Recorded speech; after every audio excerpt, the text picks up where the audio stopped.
Good morning. This is the second front load joy that I've put together. I've been working for a very long time on understanding the neurological reasons that I go to food, understanding the traumas and the triggers and the pulls and the logistical things that happen. Like if I all of a sudden have a craving for something, I've gotten to the place now where I can pause for a second and go, I'm curious. Why am I interested in that? And if you can walk back at those things to figure out what those triggers are, that's very helpful. But an area that gets missed a lot is our physical system.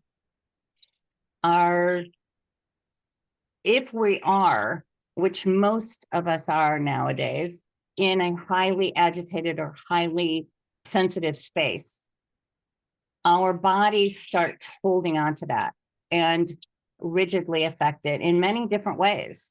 Autoimmune conditions, physiological pain in my left knee, for instance.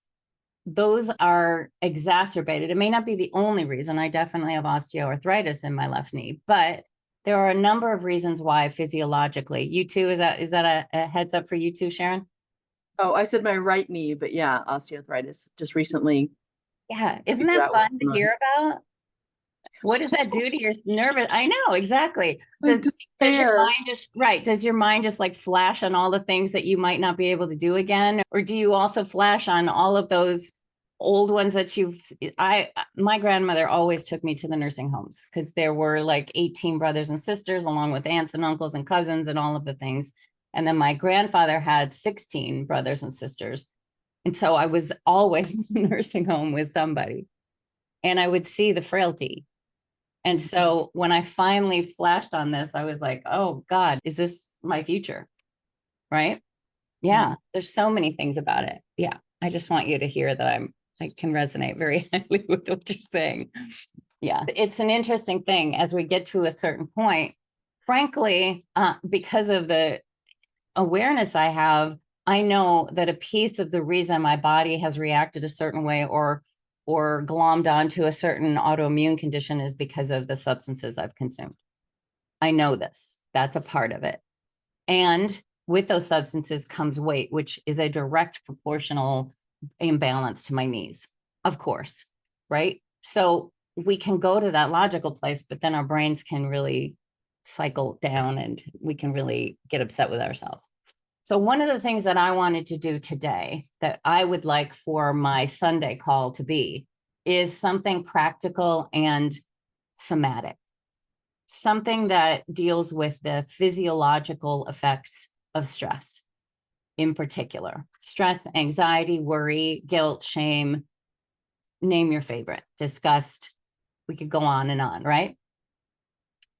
So we notice it, for instance, if we're doing, I don't know if you've ever done a body scan meditation. I find those to be extremely cathartic. I'm amazed when I'm doing the meditation at how many points on my body are so tense. I didn't even realize it. So those are the kinds of things that I want to focus on, is just literally shifting our physiology. Last week, we worked on straw breathing, which amplifies our heart rate variability, which is really important. And just in general, one straw breath where you're inhaling quickly and exhaling slowly, one straw breath will give you a space for your body to realize you're not in crisis. There's not an external threat going on. This is my own number, but 99% of the reasons that we get agitated or upset or anxious or outsized in our emotions, it's because of a perceived external threat that is really our own internal reactions to something. All of those things are important to notice and be aware of. The aspect that I want to cover today is some tangible tools that could really help us relax our nervous system intentionally. We have gotten to a place where we're automatically heightened in our cortisol and adrenaline. And now what we want to do is intentionally lower that. I've always struggled with a morning and an evening routine. I rebelled against the concept of lists and checklists and doing all of the things every day that required my healthiness. And I do believe that when we're aware that we have an issue, we want to have tools available to us. So the straw breathing can be used. at the doctor's office before you're going in and before your blood pressure is taken. They can be used obviously before surgery. They can be used before a holiday event. They can be used during a holiday event.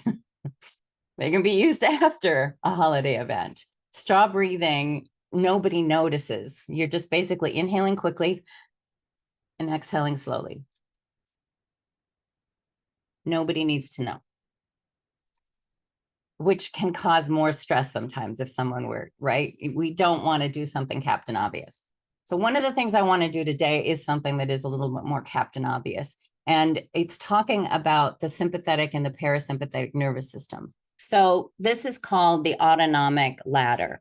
This is based on Stephen Porges's polyvagal theory. An interesting guy, Stephen Porges. He started out in the 60s working on lie detector tests and noticing some patterns. And he started working on the concept of the polyvagal theory based on the 10th nerve, which is the vagus. And I'm going to talk about that in just a minute with this exercise that I want to show you, but I want to give you an indicator. This is where you are when you are in comfort, when you are in home, when you feel like you're in a safe space. And as you can see, her entire personality comes out. How many of us numb or quiet ourselves when we're not sure we're comfortable where we are? This other set of areas within our parasympathetic nervous system is called the fight or flight. This is where there could be potential danger, and there could also be play that is competitive. So this is an area where fight or flight comes in. And this is shutdown. This is where you feel completely unable to do anything but wrap yourself in a blanket and hide. There's also a phrase called alarmed aloneness that I'm pretty sure Sarah Payton penned it. But when I just say alarmed aloneness, I'm pretty sure you do get what I'm talking about.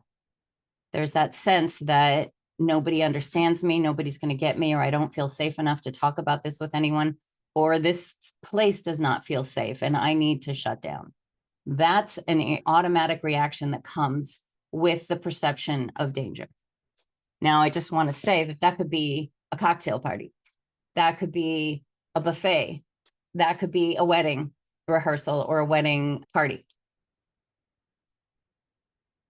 That concept of moving up and down the ladder is a big piece. You can start recognizing if you're feeling safe and comfortable. If you're feeling like I can be myself, I can belong, I don't need to try to fit in, versus being shut down. So when we run into those shutdown places so often, that's an opportunity, first of all, for straw breathing, but there's some other exercises that you could do. There's a wonderful YouTuber called Suki Baxter. That's Sukie Suki Baxter. And I'll share this in the notes when I post this. She has a bunch of vagus nerve type exercises that can help calm you. Some of them are more invasive than others, as in some of them require laying down on the floor and doing some movements. This one that I want to do for you that I first learned from her. There are others that I've seen do this, but I first learned this from her. And we'll go through this exercise. So if you'll take a minute, I just want to remind you of one thing.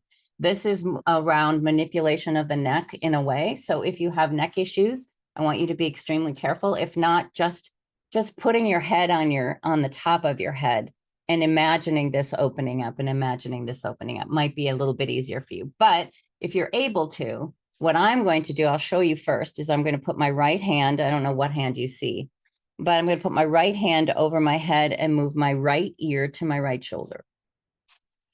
And I don't want to pull too hard. I don't want to create a situation where I feel like I'm in a vice or I'm at the chiropractor's office. So you want to put your hand over and you move your right ear to your right shoulder. And I want you to look up and to the left. Now, what you're doing right now might seem a little, I don't know, this is definitely not something you would probably want to do in front of other people, except us maybe. But what you're doing is opening up your vagus nerve. Now, if you're looking up and to the left, you can't see what I'm doing, but the vagus nerve runs from behind the ear, inside the brain, all the way down the side of our neck, on either side. On the left side, I can already feel it. I don't know if you can feel it, but for me, it feels like a tingling. It feels like kind of excitement for me right now. A opening up, awakening, kind of.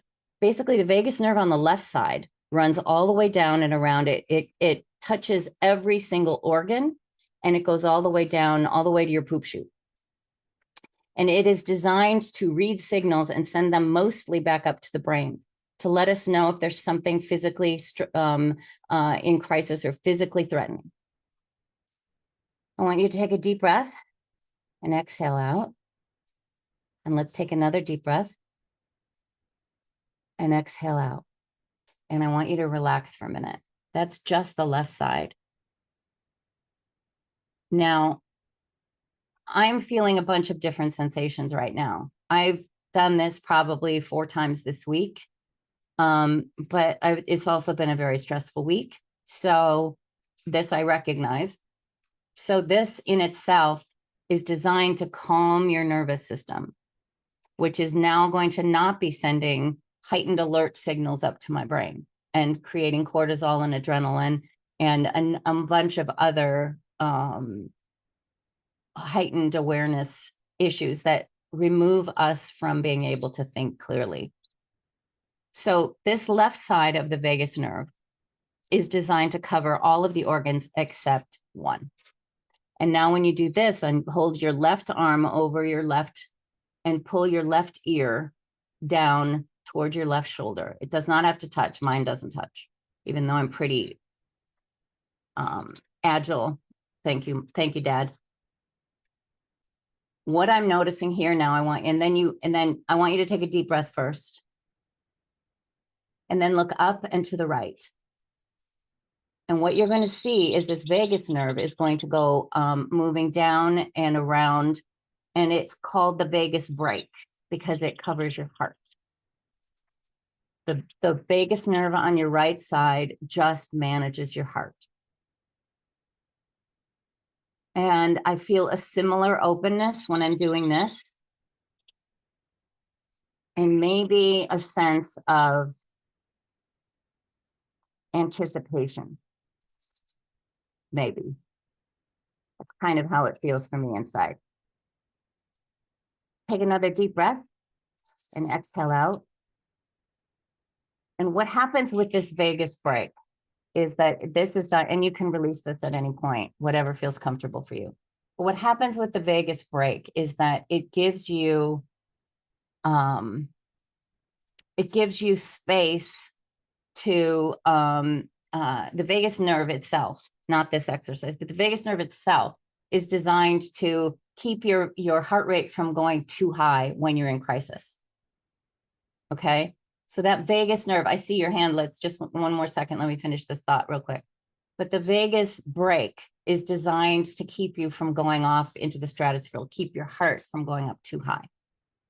So it is one of the reasons that when the vagus brake is activated, that we feel in crisis, that adrenaline and cortisol are released.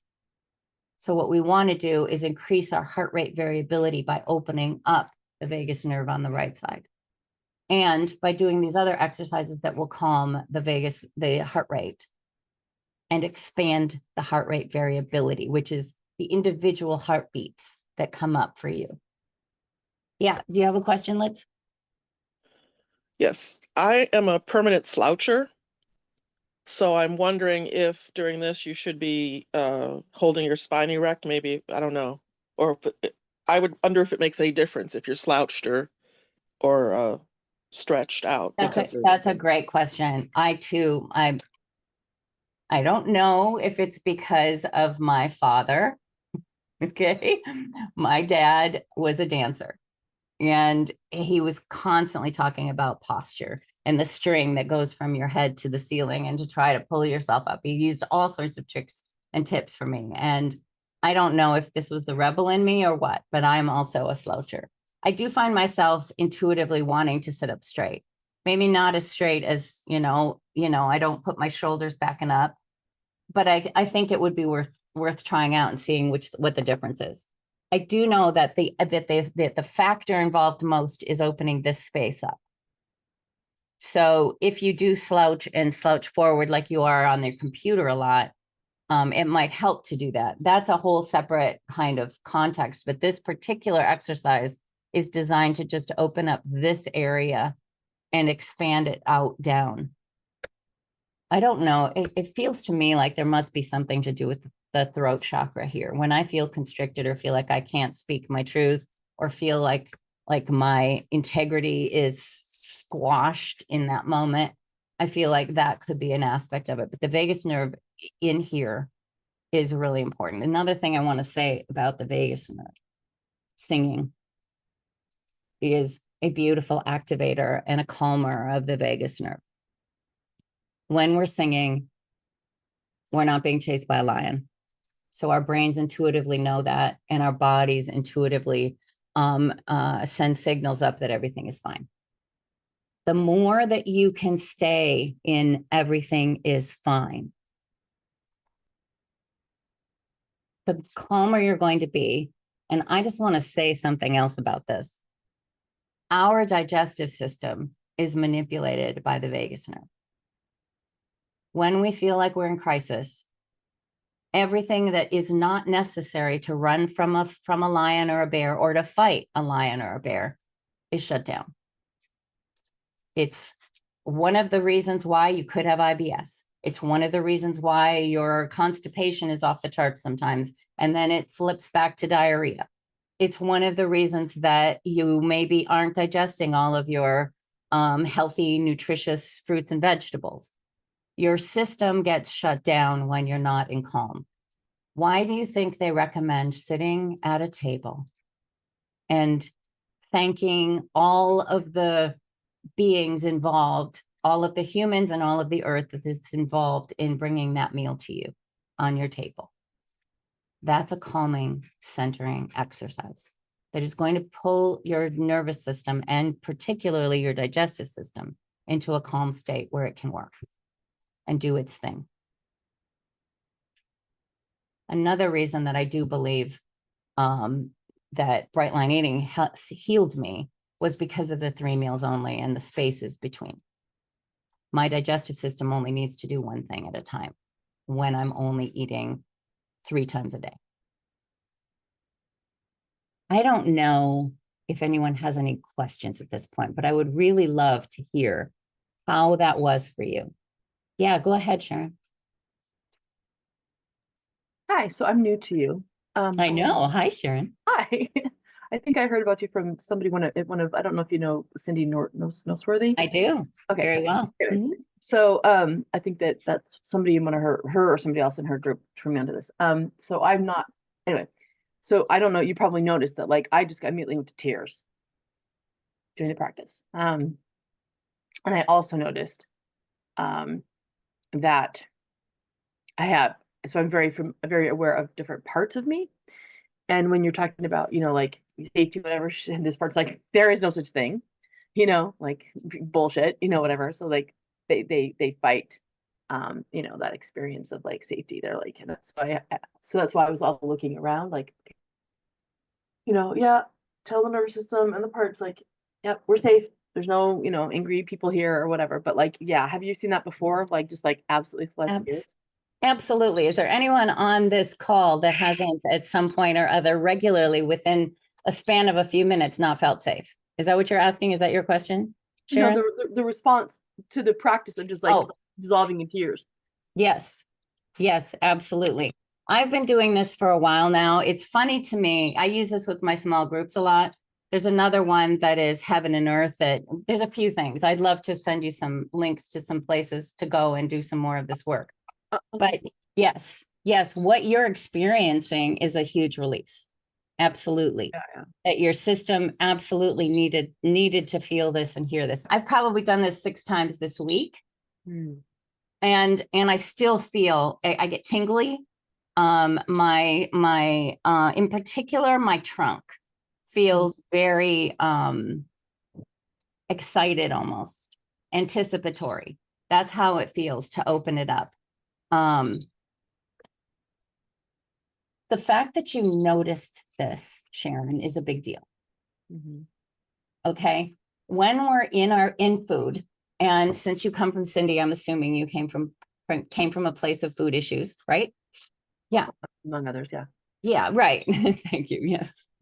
We have a long list, and the more we are aware, the more we're like, oh geez, am I ever going to be done? So, and frankly, no, we're never going to be done. So let's get excited about the work. But I know and I don't have any tissue on my table, and I'm really jealous of your tissue there. I know. Thank you. I wish I could share it with you. Hey, gross, but yes, I do. So you're supposed to have a reaction to this, I would say. The more that you're noticing it, the more, that's because you're doing the work. That's because you're opening up and being able to notice. We get so busy with our world and our lives and the things that we need to take care of and the people that we love and the feeling that we need to be all things to all people. We get so busy figuring those things out that we just need a space and time for ourselves. How long was that exercise? Maybe 4 minutes, 5 minutes, right? Yes. To answer your question, yes. I don't know if anyone here has had a similar, what were your reactions today to that exercise? Yeah, go ahead. Oh, Linda, you were going to say something? Yeah, it was good. I've had those digestive issues, which we've talked about ad infinitum. Just something short and sweet, like the straw breathing too, that you could really do most anywhere, is really helpful. Sharon, I sent you a private message because I live in Sedona, and I just wondered where you were. Beautiful. I'm in Mesa. But Oh, you're in Mesa. Okay. Sedona occasionally. Okay. And I know Cindy well. And so welcome. Glad you're here. Yeah, Cindy and I started out in the same Facebook house, and oh my gosh, it's no Heart House. No, that's not it. Anyway, she and I started out there together, and she and I have maintained a good connection ever since. It's wonderful. I wanted to say something about the pictures on your walls. Mhm. Did you do that work? These things behind me? The artwork behind you. Yeah, everything except the women I've done, yeah. And there's a reason that you needed to do that artwork, right? I mean, it's beautiful. I love the creativity of it all. Thank you. But does it feel safe for you when you look at that? Does it feel safe for me when I look at that? Yeah, yeah. Yeah, because it feels safe for me when I look at it. Mhm. The interesting part about feeling safe, we get told that we have to be on alert. Mhm. And as humans, it's required from our limbic system, our lizard brain requires that we not feel safe. We have to be vigilant. I mean, Mhm. that's just to keep us alive, right? But in today's society, barring doing, stupid things, and I don't mean to put a disparaging word on it, but barring doing, I'm not going to go into a dark alley, at 2 a.m. and, it's just not something I'm going to do. But now that we have a cell phone, and now that we have doors that we can lock, and we have some semblance of comfort in our home, there's an opportunity for us to start feeling safe and to start noticing when we feel safe. One of the major, if not the biggest reason to help us with healing from the reasons we go to our addictions is trusted connection and trusted community. And feeling safe in this environment. I don't know. How do you feel with this group? Do you know anyone here? No, I don't. Yeah. I mean, not yet, but Yeah. I have a history of seeking out, spaces for healing and support. So Yeah. yeah. So This group is a combination. Frankly, I think there's only one person on here, you, who isn't from our Magic membership group. Mhm. I'll send you some information on it. But one of the other things that I wanted to say before we go, because I do want to try to limit this, I want to give people space for their weekend and just an idea that there are little things that you can do. You don't need to do this every day, but if you notice that you're in a place of extreme tension or everything has been lighting you up lately, this is a beautiful exercise. The combination of not just physically doing the exercise, but being very present in it and being aware of the shifting is really important. To be present. There are so many things that happen to us and that we do every day that we do automatically without thinking. When we do something intentionally, it stays with us stronger and longer, and it helps soothe us even more. But one of the things I wanted to mention, and some of you are aware of this and some of you are not, but I have in the Magic, I've just added this component, and I just want to share my screen here for just a minute and show you guys something. Within my Magic membership, we have something called, it's listed as a class that you have, but these are all vagus nerve exercises that you can click on and do. There's also all of this. It kind of boggles my mind when I look at how much content I've put in here. And this is all content that I've created and worked with and or pulled from. So there are some things from outside, practical exercises. These are some of the here are some of the master classes that I've put on over the years. Some assessments that will peel out for you as you're going through. The reason I'm pointing this out is that we can get really stuck in feeling hopeless. But what if you were to look at all the different ways that you can improve your perceptions around why we go to food? We could look at it as exhausting. I mean, when you look at that whole list of things, it could be exhausting, but it could also be exciting because there are so many different things that we can look at to help heal the reasons we go to food, to relax the triggers. Our amygdala gets grabbed a hold of whenever there's a perception of crisis or threat, and it immediately shuts off our prefrontal cortex. So therefore, our brain then goes into automatic. And guess what we do better than anything is we know to go to food. That's the complexity of it. It could be literally anything. And there are tons of tools available to us, and there are tons of opportunities that you can use to get deeper, to go deeper. So are there any other questions before we go? I don't want to take too much time. I promised a half an hour. Yeah, go ahead, Sharon. Does this happen every week? Or is this a monthly thing, or is this just a random thing? Well, I've started putting this in and open to everyone. I'm going to continue it with the Magic. I'm not sure how much longer. I'm feeling a lot of sensitivity to the intensity of which everyone is broiling after the election in particular.